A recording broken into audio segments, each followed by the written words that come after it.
The second story. George Mallory may be the most famous climber to have died on Mount Everest. Mallory, a British mountaineer, was part of the 1924 British Everest expedition. He was 37 years old at the time. On June 4, 1924, Mallory and his climbing partner, Andrew Irvine, left the base camp. According to the porters who stayed behind in the camp, Mallory was confident that he would reach the summit of the mountain and return to the camp before nightfall. Unfortunately, the two climbers disappeared that day. However, they were last spotted by one of the expedition members on June 8, 1924, with his climbing partner, Andrew Irvine, near the summit.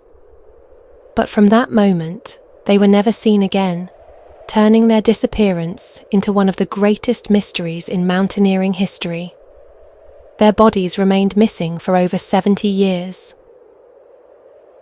In 1999, a team of climbers working on the Mallory and Irvine research expedition by the BBC arrived at Mount Everest with the sole aim of finding the bodies of Mallory and Irvine.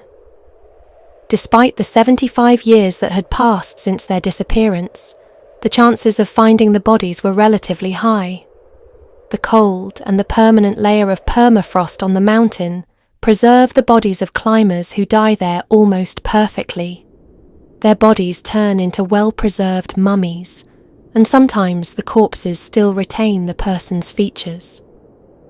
On May 1, 1999, at an altitude of 8,155 meters, Conrad Anker, a member of the BBC research team, noticed a large, flat, white rock on the northern slopes of Mount Everest. But as he got closer, he realized that he was not looking at a rock, but at the bare back of George Mallory's body.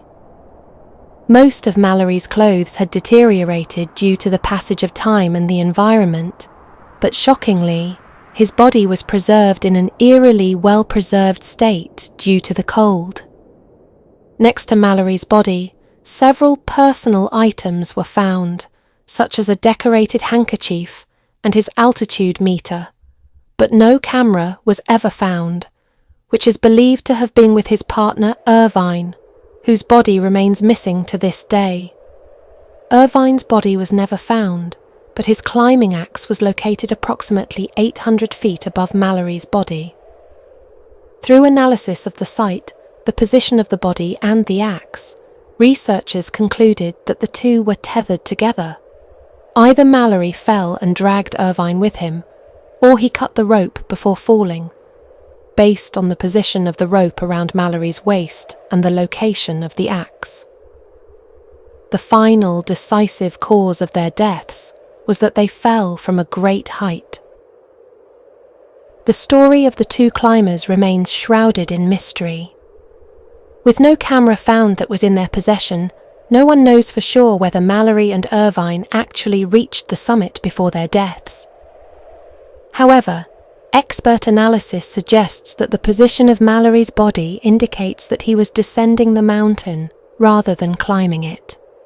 Even experts from Kodak stated that if the camera were found, there would be a possibility of recovering images from it.